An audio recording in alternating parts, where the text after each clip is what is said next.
Ross Chastain's replacement for Martinsville has now been confirmed.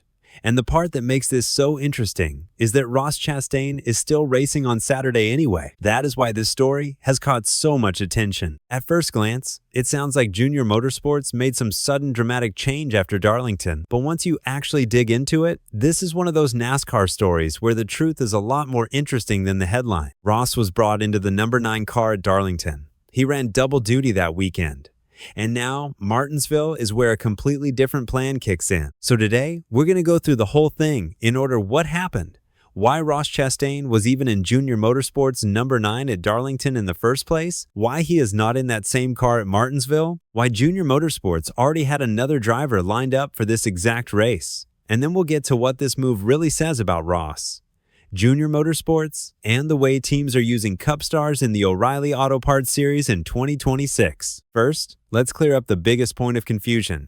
Ross Chastain is not out of the Martinsville race. He's only out of the JR Motorsports number 9 car. NASCAR's official Martinsville O'Reilly Auto Parts Series entry list shows a driver in the number 9 JR Motorsports Chevrolet, but it also shows Chastain entered in the number 91 for DGM Racing X Gym. So, the real story is not that Ross disappears. The real story is that he switches cars and teams again. And that is part of what makes Ross one of the busiest guys in NASCAR right now. He is a full-time Cup driver for Trackhouse Racing. He made his first O'Reilly Auto Parts Series start of the year at Echo Park Speedway in the number 32 for Jordan Anderson Racing Bommarito Autosport. He came back in that same number, 32 at Circuit of the Americas. Then at Darlington, he moved over to the number 9 for JR Motorsports.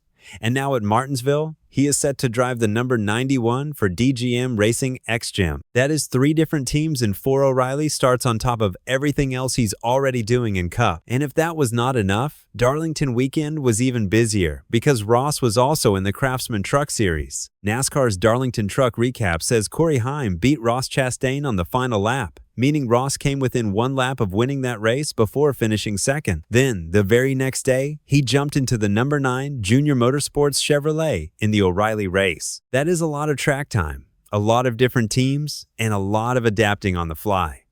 That is why I don't think this is some small little throwaway lineup note. This is one of those stories that tells you a lot about how the modern NASCAR ladder works. Cup stars can drop into lower series a little more often now. NASCAR changed the rules for 2026. So, drivers with 3 or more years of Cup experience can run up to 10 O'Reilly Auto Parts Series races, up from the old limit of 5. That means a driver like Ross Chastain can become a much bigger part of the lower series conversation than in previous years. Now, let's get into why Ross was in the number 9 at all.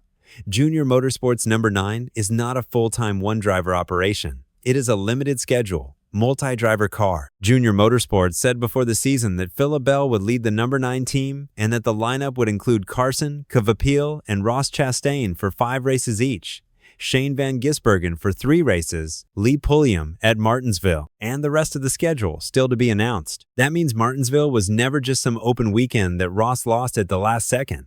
Lee Pulliam was already part of the plan, and that matters because it completely changes the way you should look at the headline. Ross Chastain did not get pushed aside because of a bad performance.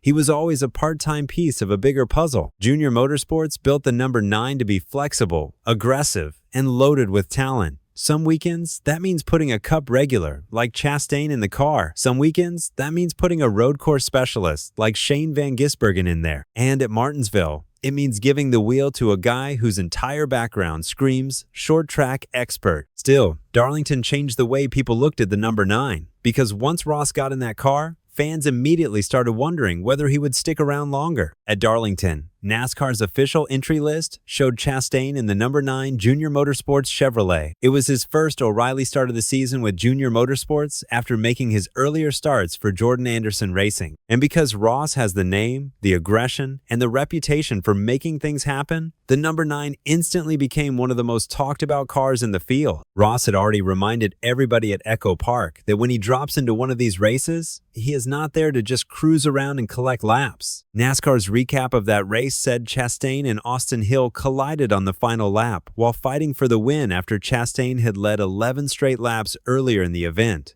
That is very Ross Chastain. Even when he is not a weekly regular in the series, He shows up and somehow ends up right in the middle of the biggest moment. So when he showed up at Darlington in JR Motorsports equipment, I think a lot of fans naturally assumed, okay, if he looks good here, maybe this turns into more than just one race. And Darlington gave that idea a little fuel. Ross did not have a perfect day. NASCAR's video highlights showed him spinning while entering pit road, and the official Darlington results page lists him 14th at the finish. But even with that messy result, the combination itself still felt intriguing. Ross Chastain, in a JR Motorsports car, is exactly the kind of pairing that makes people start imagining what else could happen. But here's the thing I keep coming back to. JR Motorsports already knew what it wanted Martinsville to be. This was always supposed to be the Lee Pulliam race. And if you know who Lee Pulliam is, that makes a ton of sense. JR Motorsports described Pulliam as an acknowledged master of the Martinsville Oval and said he had won the Valley Star Credit Union 300 there twice. NASCAR's regional coverage this month also described him as a four-time NASCAR Advance Auto Parts Weekly Series national champion and noted that he had returned to racing after a long hiatus, specifically to sharpen up before this Martinsville O'Reilly opportunity with JR Motorsports. In other words, this is not some random replacement. This is a very targeted one. And I actually think that is what makes this story so cool. Because on one side, you have Ross Chastain, one of the sport's busiest and most recognizable cup drivers, bouncing across teams and series, always drawing attention. On the other side, you have Lee Pulliam,